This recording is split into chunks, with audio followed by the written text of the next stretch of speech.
August 1855, Savannah, Georgia. A woman walks into the federal courthouse carrying papers that should make her untouchable. She's been free for 7 years, owns property, pays taxes, has documentation proving her emancipation signed by a county clerk and witnessed by 3 white men. But in the American South, freedom for a black woman is never a guarantee. It's a revocable privilege that can vanish between one heartbeat and the next. Within 48 hours of that courthouse visit, she will disappear from the public record entirely. Her freedom papers will be declared forgeries, and she'll find herself shackled in the back of a wagon headed deep into the Georgia interior. The question that haunted investigators for months afterward was chillingly simple. If a woman with legal proof of freedom could be stolen in broad daylight, how many others vanished without anyone ever knowing they were free? This isn't a story about slavery as we're taught it in textbooks. This is about something far more calculated, more insidious, more profitable. A shadow industry that turned human beings with legal freedom into commodities through forged documents, corrupt officials,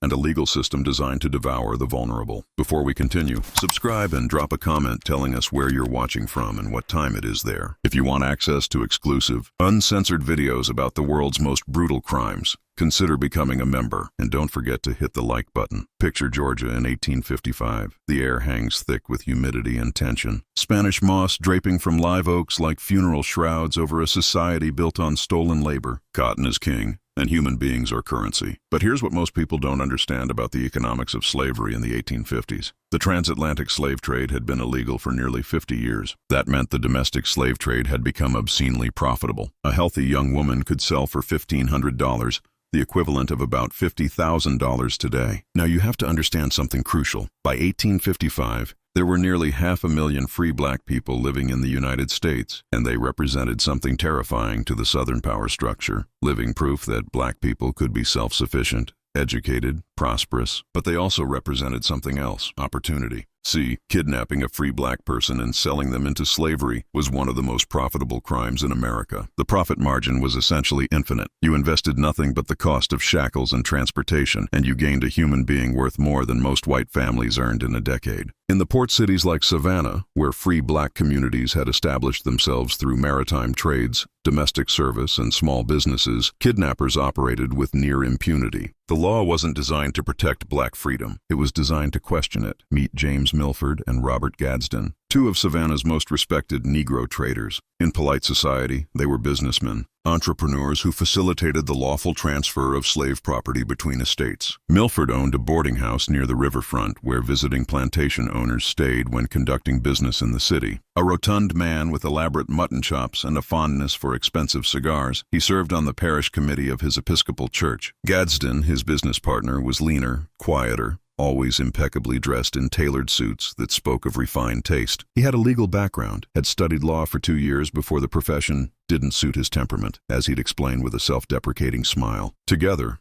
they maintained offices in a respectable brick building on Bay Street, with brass nameplates and legal documents framed on the walls. They were invited to the finest homes. Their counsel sought on matters of property law and estate management. But here's the thing about men like Milford and Gadsden. They understood that in the South, black bodies were the most liquid asset available. And they'd discovered something even more profitable than trading enslaved people, creating enslaved people from free ones. They had connections in every courthouse from Savannah to Montgomery, relationships with sheriffs and magistrates, and county clerks who understood that sometimes documentation needed to be flexible. They looked at free black communities the way wolves look at unguarded sheep. The system worked through a brilliant perversion of the law itself. Here's how they sold it to the authorities and to themselves. They were actually protecting property rights. You see, they'd claimed that a free black person was actually a runaway slave, that the freedom papers were forgeries, that some plantation owner had been robbed of their property years ago. They'd produce their own documents, bills of sale, estate records, affidavits from witnesses who swore they'd seen this person on such and such plantation. The paperwork looked official because much of it was official, signed by real magistrates who were either complicit or incompetent. The legal framework made it absurdly easy. Under Georgia law, any white person could challenge the freedom of any black person, and the burden of proof fell entirely on the accused. You weren't innocent until proven guilty. You were enslaved until proven free. And here's the diabolic genius. Even if you could prove your freedom, that proof had to be presented in a court, and getting to court required not being shackled and transported hundreds of miles away first. Milford and Gadsden presented themselves as men simply trying to restore stolen property to its rightful owners. They'd even collect a finder's fee from the fictional plantation owners, who were often themselves or their associates. They framed kidnapping as law enforcement, human trafficking as property recovery, and the system believed them because the system was designed to believe them. The kidnapping network operated through a sophisticated infrastructure that spanned multiple states. Milford and Gadsden maintained what they called holding facilities, private jails where kidnapped free black people were kept while their paperwork was processed. One such facility was located in a warehouse district near Savannah's docks, disguised as a storage facility for naval supplies. Another was a farmhouse 20 miles inland, run by a man named Thomas Cheswick, who'd previously worked as an overseer. These weren't crude operations. They were meticulous. Victims were held in conditions designed to break their will and their credibility. They were kept in darkness, fed minimally, sometimes drugged with laudanum to keep them compliant during transport. The network included bounty hunters who specialized in capturing specific targets, court clerks who could make freedom papers disappear from official records, and ship captains who would transport human cargo south to the deep South markets where questions were rarely asked. Let's be real. This was human trafficking with a business model that would impress modern organized crime syndicates. They had quotas, territories, and specialization. Some members focused on identifying targets, studying free black communities to find individuals who were vulnerable, people new to the area, those without extensive family networks, anyone who might disappear without causing too much noise. Others handled the legal manipulation, forging documents or bribing officials. Still others managed transport and sale.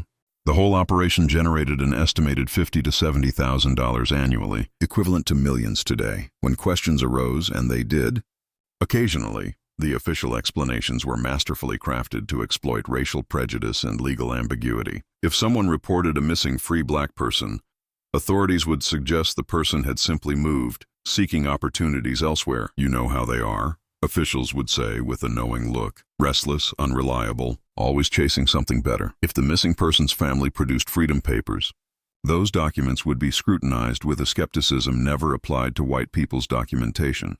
Forgeries are common, magistrates would explain. There's a whole underground industry of abolitionists producing fraudulent freedom papers.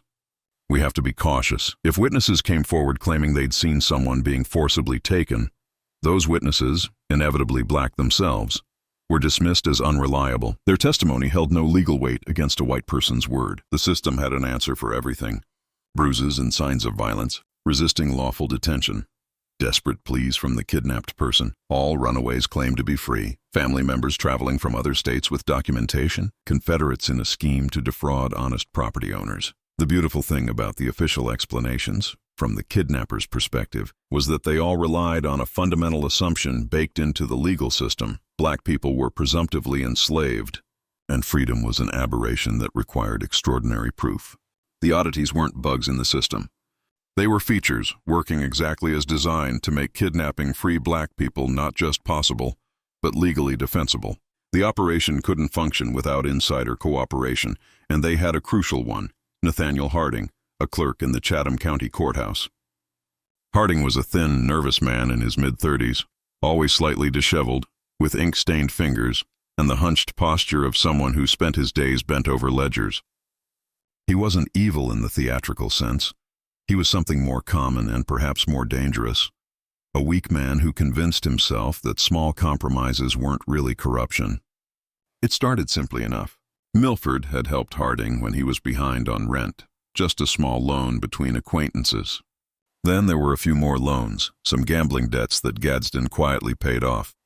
Before Harding fully understood how deeply he was entangled, he was altering records. A freedom paper filed in the county register would have its date changed, making it appear issued after a person was captured, thus proving it was a fraudulent document created retroactively. Estate records would be modified to show that a deceased plantation owner had owned slaves never actually in their possession. Bills of sale would be backdated. The genius of using Harding was that he had legitimate access to the very documents that could prove freedom or enslavement. He could make reality itself negotiable. And here's what haunted him in his final days, because it did haunt him eventually. He never laid hands on a single victim. He just moved ink on paper. But that ink sentenced human beings to bondage as surely as any shackle. Now I want you to picture Jane Morrison.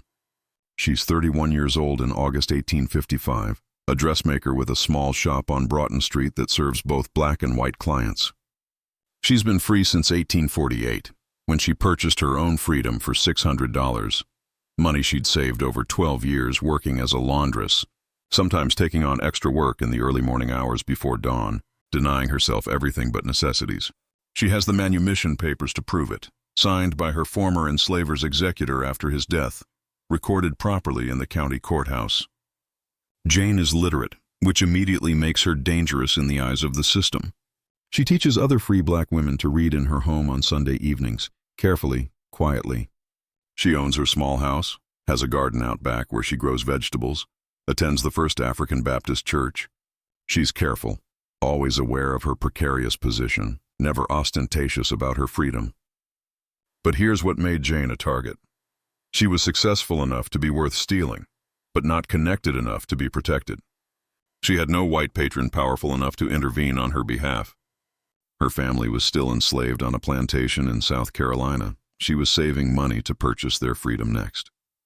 She was, in the cold calculus of kidnappers, the perfect victim, valuable, vulnerable, and unlikely to generate significant resistance.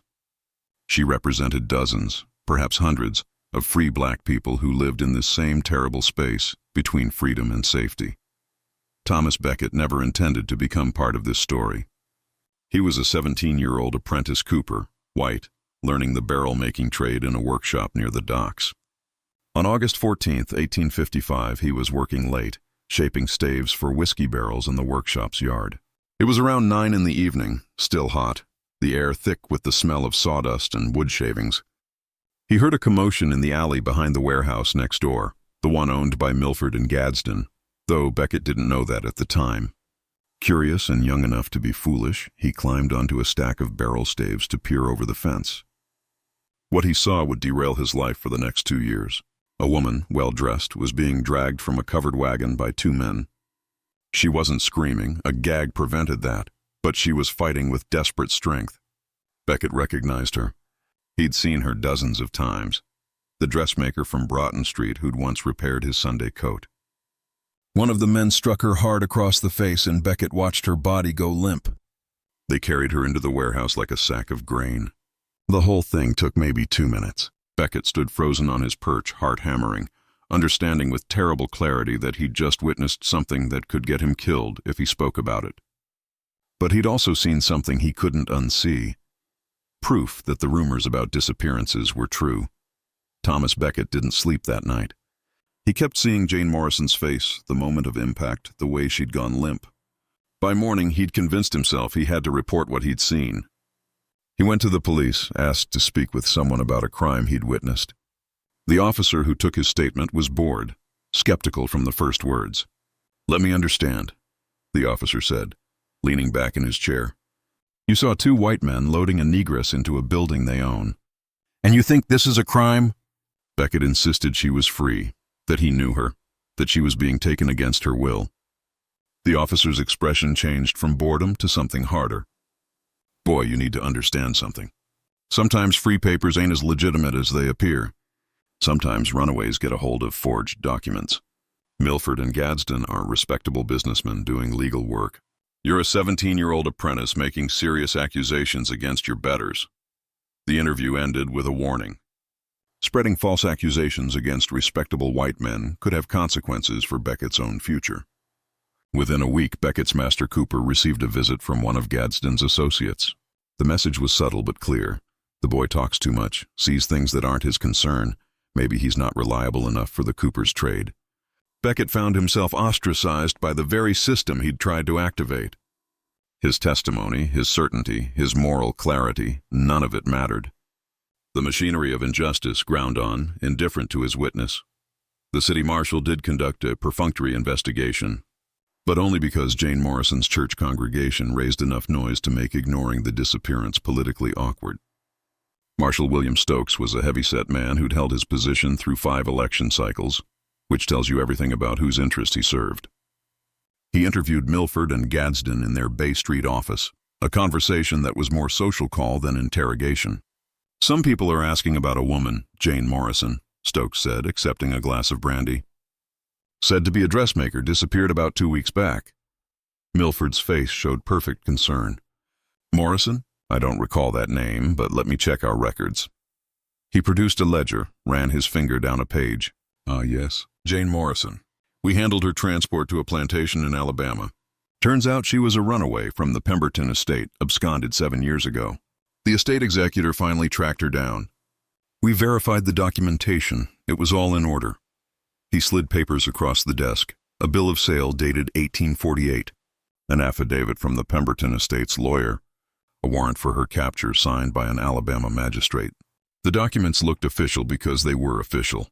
Officially forged and officially authenticated by men on the kidnapping network's payroll.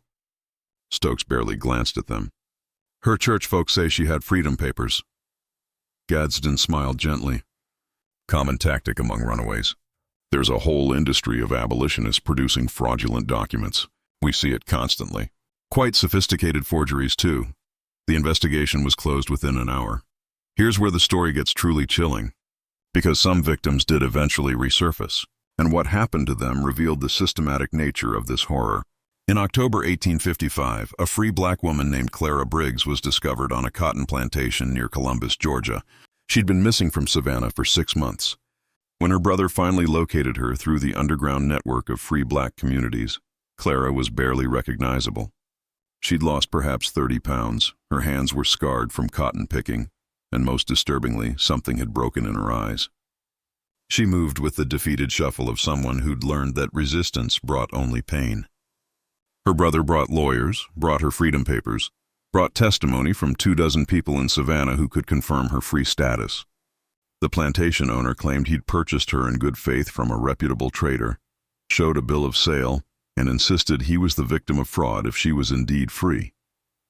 The legal battle took 14 months and cost Clara's family nearly everything they had. And even when she was finally released, because her brother's persistence made keeping her more trouble than she was worth, Clara wasn't the same person. She'd been enslaved for 18 months.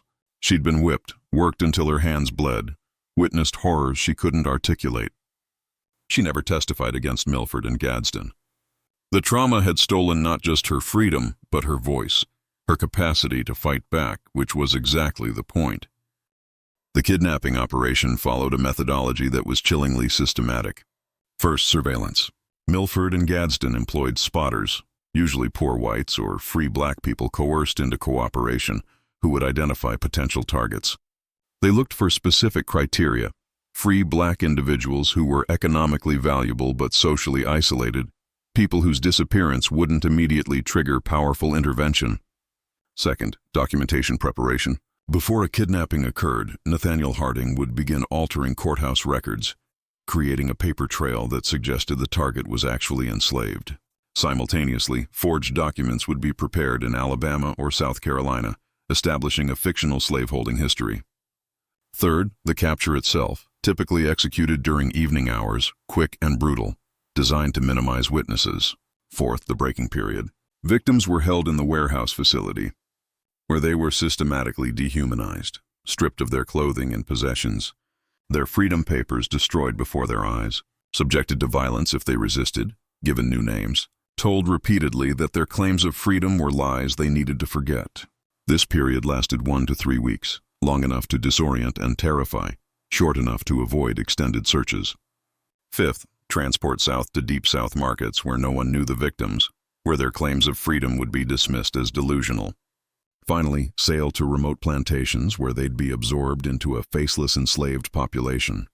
The entire process, from identification to sale, took approximately 3 to 6 weeks.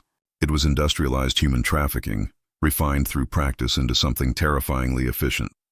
Enter Reverend Elijah Parsons, a black preacher and schoolteacher who would become Jane Morrison's unlikely champion. Parsons was 46 years old, a free black man from Philadelphia who'd moved to Savannah in 1852 to establish a school for free black children. He was tall and lean with graying hair, spoke with the measured cadence of someone who chose every word carefully, and had learned to navigate the treacherous waters of Southern racial politics through a combination of strategic deference and absolute moral clarity. Parsons had known Jane Morrison through church. She'd helped teach reading classes alongside him. When she disappeared, he was one of the few people who refused to accept the official explanations. But here's what made Parsons dangerous to the kidnapping operation. He understood how the system worked because he'd studied it obsessively.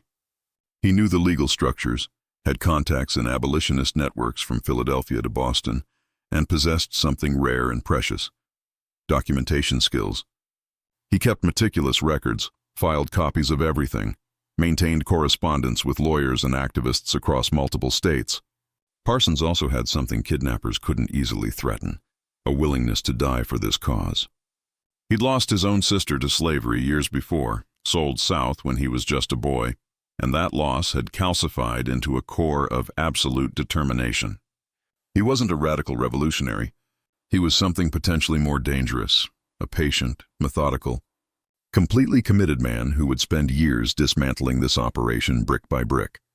Parsons began his investigation by doing something counterintuitive. He offered his services to Milford and Gadsden. He approached them in their office in late August 1855, presenting himself as a schoolteacher, hoping to verify the status of a former student who'd been claimed as a runaway. He played the role perfectly: deferential, slightly naive, accepting their explanations about the complexities of freedom documentation. They saw him as harmless, just another nervous free black man trying to navigate the system. Over the next 3 months, Parsons made himself a familiar presence. He'd stop by their office with questions about legal procedures, always polite, always grateful for their time. He befriended Nathaniel Harding, the court clerk, at a tavern where Harding drank too much and talked too freely. Parsons listened, expressed sympathy for Harding's burdens, never pushed, just absorbed information. He documented everything: dates, names mentioned in passing, the layout of their offices, patterns in their schedules.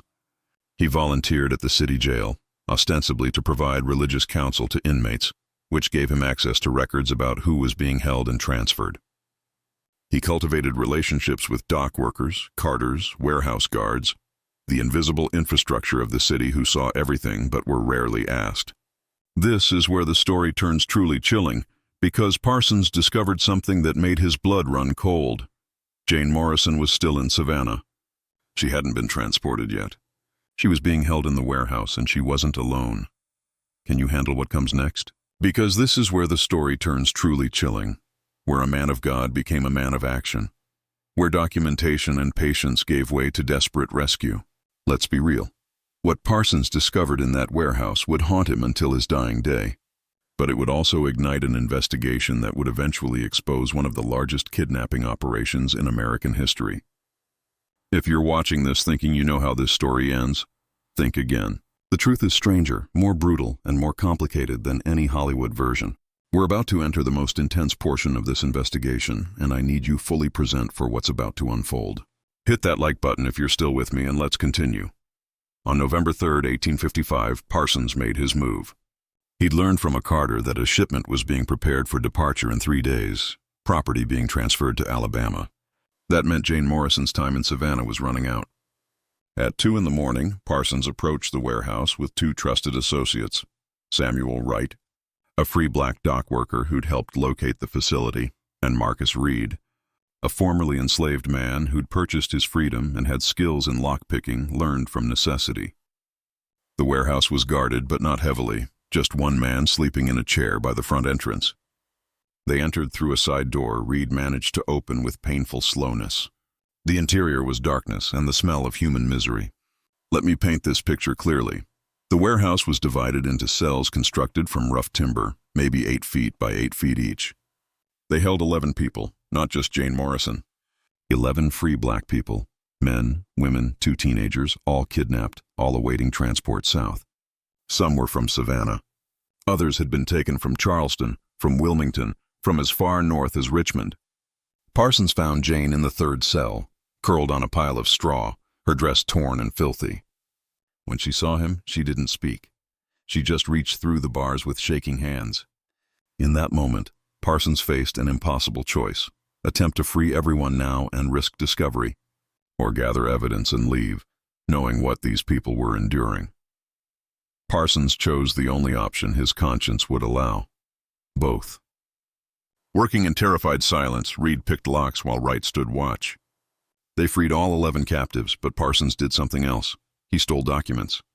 On a desk in the office area, he found a ledger detailing kidnappings going back 18 months. Names, sale prices, dates, destinations. He took that ledger, stuffed it under his coat, and then they ran. 11 traumatized people and 3 rescuers fleeing through Savannah's pre-dawn streets, trying to reach the First African Baptist Church where they could hide in the basement, a stop on the Underground Railroad network. They almost made it. 2 blocks from the church, someone spotted them, a night watchman making his rounds. He shouted, raised the alarm, and suddenly the darkness was filling with voices and footsteps. Parsons made a decision. He sent right ahead with the rescued captives, while he and Reed deliberately led pursuers in a different direction. They ran through alleys, over fences, through a cemetery where Reed twisted his ankle badly. Behind them, dogs were barking, men shouting. This wasn't some Hollywood chase with music and slow motion. This was 2 middle-aged men running for their lives through a city that wanted them dead, carrying evidence that could destroy a criminal empire. Reed couldn't continue. He told Parsons to go, pressed himself into the shadows of a monument, knowing he'd be caught. Parsons ran, clutching that ledger, his lungs burning, until he reached the river. Parsons didn't stop in Savannah. He knew the local authorities were compromised, that bringing the ledger to city officials would result in his arrest or worse. He had to reach federal authorities, people outside the kidnapping network's reach. At dawn, he boarded a ship leaving for Charleston, then another to Philadelphia, traveling for 9 days, sleeping little, constantly looking over his shoulder. When he finally reached Philadelphia's federal courthouse in mid-November 1855, exhausted and half-starved, he thought his nightmare was ending. He presented the ledger to a U.S. Marshal, explained everything, gave testimony backed by documentary evidence. The Marshal listened, examined the ledger, and then said something that made Parsons' stomach drop. This is a matter of state jurisdiction. The federal government doesn't intervene in state-level property disputes. That's what they called it, a property dispute. Parsons spent the next month appealing to abolitionist lawyers, to newspapers, to anyone who'd listen. He published an editorial in William Lloyd Garrison's abolitionist newspaper, The Liberator, detailing the kidnapping operation. The response was explosive in the North: outrage, demands for federal investigation. But in Georgia, the response was denial and rage. Savannah's newspapers published editorials calling Parsons a liar, an abolitionist agitator spreading vicious falsehoods about respected businessmen. Milford and Gadsden filed a lawsuit against Parsons for defamation. And here's the reversal that nearly destroyed everything. They demanded his extradition back to Georgia to face charges of theft of that ledger they claimed was their private business records. It took pressure from Pennsylvania's governor and 3 abolitionist congressmen. But finally, in January 1856, a federal marshal accompanied by Philadelphia police raided the Savannah warehouse. What they found became a national scandal that even Southern newspapers couldn't entirely suppress. The cells Parsons had described were there, recently emptied but still bearing evidence of occupancy, shackles bolted to walls, chamber pots, bloodstains on wooden floors, names carved into timber with fingernails. They found a second ledger, one Parsons hadn't discovered, hidden in a false bottom drawer. This one was even more damning. It listed payments to officials, names of complicit sheriffs and magistrates, a network spanning 6 states. In a storage room, they found props for the operation: shackles, gags, forged documents with blank spaces where names could be inserted, official-looking seals and stamps for creating fake legal papers. They found correspondence with plantation owners discussing acquisition of property in language that made clear everyone knew they were discussing kidnapped free people. Most haunting was a small room at the back of the warehouse containing personal effects stripped from victims: freedom papers, letters, photographs, Bibles, items of clothing. Each one represented a person whose identity had been erased, whose freedom had been stolen. The marshal's report described it as evidence of a systematic criminal enterprise of unprecedented scale and depravity. But here's what that report didn't capture. The warehouse was just one node in a vast network. The chamber of horrors they'd found was merely a symptom of a disease infecting the entire Southern judicial system. James Milford and Robert Gadsden were arrested in late January 1856. The trial revealed backgrounds that made their crimes even more chilling. Milford had been a slave trader since 1838, starting as an apprentice to his uncle, learning the business of buying and selling human beings before he was 20 years old. His father had been a Methodist minister, ironically, a detail reporter seized upon. Milford had 9 children, sang in his church choir, donated generously to local charities.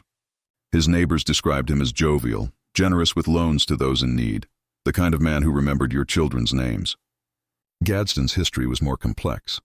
He'd grown up poor, the son of a failed farmer, and his law studies had been his attempt to escape poverty. When he couldn't establish a legitimate practice, he'd drifted into the slave trade as a legal consultant, helping traders navigate the increasingly complex paperwork required after the international slave trade's abolition. He'd married a woman from a prominent Charleston family, had a reputation for refined taste in literature and music. He read Byron, attended opera when traveling. The unmasking revealed something uncomfortable. These weren't monsters who looked like monsters. They were respectable men whose evil was banal, commercial, rationalized through the language of property and law. At trial, Milford expressed no remorse, insisted he'd done nothing illegal, that he'd been prosecuted for legitimate business practices. Gadsden wept, claimed he'd been led astray by Milford, a defense his own ledger entries contradicted. The investigation that followed the raid uncovered a kidnapping network far larger than anyone had imagined. Federal investigators working with abolitionist organizations traced the operation across 11 states. They identified at least 47 co-conspirators, slave traders, court clerks, sheriffs, magistrates, ship captains, plantation overseers, even 2 state legislators who'd accepted payments to block anti-kidnapping legislation. The network had been operating since at least 1848, 7 years of systematic kidnapping. Investigators documented 214 confirmed cases of free black people kidnapped and sold into slavery, though they believed the actual number was considerably higher. Many victims were never identified because their freedom papers had been destroyed and their families had no resources to search for them. The financial scope was staggering. The network had generated an estimated $300,000 in revenue, equivalent to roughly $10 million today. But here's what truly shocked investigators. The network had international connections. Some kidnapped victims had been sold to plantations in Cuba, where Spanish colonial authorities asked no questions about enslaved people's origins. Others had ended up in Brazil. The operation had essentially created an illegal international human trafficking network that circumvented the ban on the transatlantic slave trade by instead trading free black Americans to foreign markets. They discovered a shadow economy built on stolen lives, operating openly in the streets of respectable southern cities, protected by legal structures designed to make black freedom perpetually questionable. Now, you have to understand, the kidnapping network operated successfully for years, not despite Southern society, but because of it. The conspiracy of silence was systemic, not individual. When newspapers in Savannah, Charleston, and Mobile were presented with evidence of the kidnappings, most refused to publish stories. Those that did framed the issue as Northern abolitionist propaganda, attacks on Southern institutions by outside agitators. The silence wasn't passive. It was active, enforced. Free black people who tried to report kidnappings were threatened with re-enslavement themselves. White witnesses like Thomas Becket were intimidated into silence. Abolitionist investigators who came south faced harassment, violence, arrest on fabricated charges. The silence was economic. Too many respectable people had financial connections to the slave trade to risk examining it too closely. It was legal. The judicial system functioned on the assumption that questioning black freedom was legitimate while questioning white testimony was not. It was social. Maintaining racial hierarchy required accepting certain levels of violence and injustice as normal, even necessary. Churches maintained the silence through theological gymnastics that justified slavery while ignoring kidnapping. Newspapers maintained it through selective reporting. Politicians maintained it through strategic blindness. And ordinary white Southerners maintained it through a combination of genuine ignorance, deliberate indifference, and fear of social consequences if they spoke out. The kidnapping network thrived in this conspiracy of silence like bacteria in darkness. Jane Morrison could be dragged from the streets in broad daylight because the entire society had agreed, tacitly or explicitly, not to see what was happening. James Milford and Robert Gadsden were convicted in federal court in March 1857. After a trial that lasted 6 weeks and became a national sensation. Milford received 15 years in prison. Gadsden received 12. Both served their sentences in a federal penitentiary in Pennsylvania, far from the Southern power structures that might have facilitated their escape. Milford died in prison in 1864 of pneumonia, still maintaining his innocence, still insisting he'd been a legitimate businessman persecuted for Southern sympathies. Gadsden survived his sentence, was released in 1869, and lived another 14 years in obscurity in Baltimore, working as a clerk. He never spoke publicly about the kidnapping operation. Nathaniel Harding, the court clerk whose document alterations enabled the network, turned state's evidence in exchange for a reduced sentence. He served 3 years and emerged broken, unable to find legitimate work, shunned by both the criminal elements who considered him a traitor and respectable society that knew his crimes. He died by suicide in 1862. Of the 47 identified co-conspirators, only 19 were ever prosecuted. The rest fled to states where extradition proved difficult or impossible. Thomas Becket, the young cooper who'd witnessed Jane's kidnapping, testified at trial. His courage cost him. He was effectively blacklisted from his trade in Savannah, eventually moving north to New York where he worked in shipbuilding. Marcus Reed, who'd helped with the rescue, was captured during the escape and spent 6 months in jail before abolitionists secured his release. Jane Morrison survived. Let that sink in. She survived not just the kidnapping but the rescue, the legal battles, the years of trauma that followed. She never returned to Savannah. She settled in Philadelphia under Reverend Parsons's protection, eventually reopening her dressmaking business on a small scale. She lived until 1891, dying at age 67, and in her final interview with an abolitionist newspaper, she said something profound. "They took my freedom twice, but they never took my knowledge of it. That's what they couldn't steal, my certainty that I was born to be free." The legal legacy was mixed. The trial established federal precedent for prosecuting kidnapping of free black people, but enforcement remained sporadic until after the Civil War. The moral legacy is more complex and more urgent. This story isn't just historical horror, it's a blueprint for understanding how systems of oppression operate. The kidnapping network functioned because it exploited a fundamental truth. When society collectively agrees that certain people's humanity is negotiable, that certain freedoms are revocable, any atrocity becomes possible. The conspiracy wasn't a few evil men in a warehouse.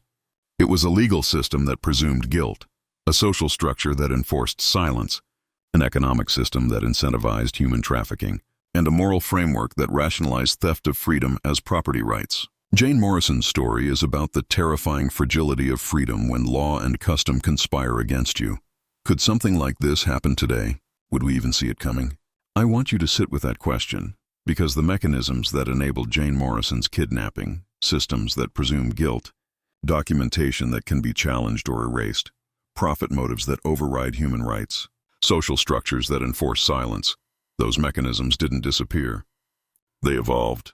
When we see modern human trafficking, when we see people detained based on questioned documentation, when we see systems designed to make certain people's citizenship or freedom perpetually questionable, we're seeing echoes of 1855 Georgia. Jane Morrison's Freedom Papers were declared forgeries by men who profited from that declaration. Her testimony was dismissed as unreliable. The system was designed not to protect her but to consume her. Reverend Parsons understood that fighting this required documentation, persistence, and a willingness to risk everything. That's the lesson. Freedom isn't secure just because it's legal. It's secure when we actively defend it, when we refuse the conspiracy of silence, when we believe victims and challenge systems designed to discredit them. Drop a comment telling me, what modern systems concern you when you think about documentation and freedom? Subscribe if you want more stories about forgotten resistance and hidden atrocities. And next time, we're investigating something even more disturbing, the orphan trains of the 1870s and what really happened to those thousands of children sent west. Trust me, you're not ready for where that story goes.